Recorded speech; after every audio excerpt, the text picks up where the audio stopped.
Shalom sahabat-sahabat Kristus, berjumpa kembali melalui Saat Teduh hari ini dengan tema Paduan Suara Amin. Kita akan merenungkan tema ini melalui bagian Alkitab yang terambil dari kitab Filipi pasal 1 ayat 1 sampai 11 yang berbunyi demikian. Surat Paulus kepada jemaat di Filipi. Filipi pasal 1. Dari Paulus dan Timotius, hamba-hamba Kristus Yesus, kepada semua orang kudus dalam Kristus Yesus di Filipi, dengan para penilik jemaat dan diaken. kasih karunia dan damai sejahtera dari Allah, Bapa kita, dan dari Tuhan Yesus Kristus menyertai kamu. Aku mengucap syukur kepada Allahku setiap kali aku mengingat kamu, dan setiap kali aku berdoa untuk kamu semua, aku selalu berdoa dengan sukacita. Aku mengucap syukur kepada Allahku karena persekutuanmu dalam berita Injil mulai dari hari pertama sampai sekarang ini. Akan hal ini aku yakin sepenuhnya, yaitu Ia yang memulai pekerjaan yang baik di antara kamu akan meneruskannya sampai pada akhirnya pada hari Kristus Yesus. Memang sudahlah sepatutnya aku berpikir demikian akan kamu semua, sebab kamu ada di dalam hatiku. Oleh karena kamu semua turut mendapat bagian dalam kasih karunia yang diberikan kepadaku, baik pada waktu aku dipenjarakan maupun pada waktu aku membela dan meneguhkan berita Injil. Sebab Allah adalah saksiku betapa aku dengan kasih mesra Kristus Yesus merindukan kamu sekalian.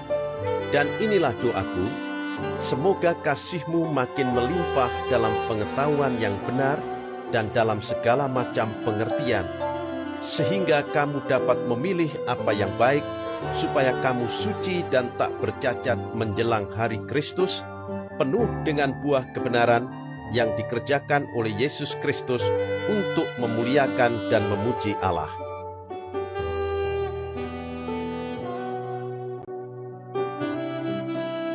Ayat hafalan yang akan menjadi renungan kita terambil dari kitab Filipi pasal 1 ayat 5 yang berbunyi,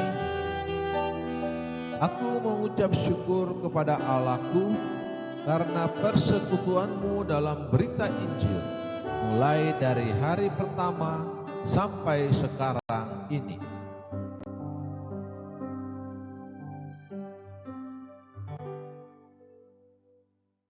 Sahabat-sahabat Kristus, bila kita mengunjungi kebaktian beberapa gereja di Korea Selatan, ada satu hal yang akan membuat kita penasaran.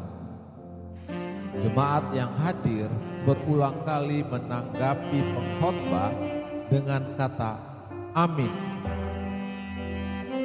Menariknya, suara mereka nyaris selalu bersamaan seperti sebuah paduan suara.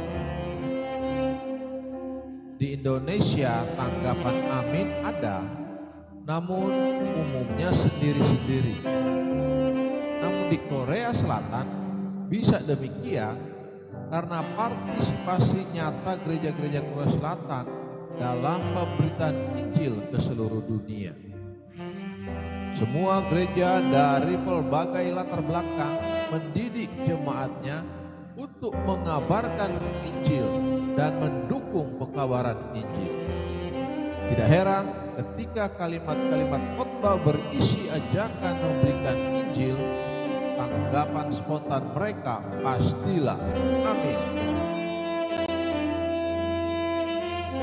Sahabat-sahabat Kristus, partisipasi dalam pemberitaan Injil juga merupakan kesan kuat yang tertanam di hati Paulus setiap kali mengingat jemaat di Filipi ayat 5. Salah satu wujudnya, mereka memberikan bantuan untuk mencukupi kebutuhan Paulus sebagai pemberita Injil lintas budaya.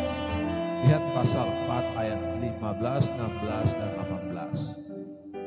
Tindakan kasih tersebut tentunya didasari kerinduan agar Injil diberitakan bukan hanya dari satu orang, tapi seluruh jemaat. Surat Filipi memuat ucapan terima kasih dari sang rasul kepada mereka. Sahabat-sahabat Kristus, ada satu hal yang sama-sama diaminkan baik oleh gereja-gereja di Korea Selatan maupun jemaat Filipi. Hati mereka penuh kerinduan memberitakan Injil ke segala bangsa. Apakah keyakinan dan kerinduan yang sama juga meliputi hati kita dan menggerakkan tindakan kita untuk mengambil bagian secara nyata? Sahabat-sahabat Kristus, ketika hati menyatu dalam berita sukacita, langkah kita pun akan berpadu untuk mengabarkannya. Terpujilah Kristus, haleluya. Tuhan memberkati dan menyertai kita semua. Amin.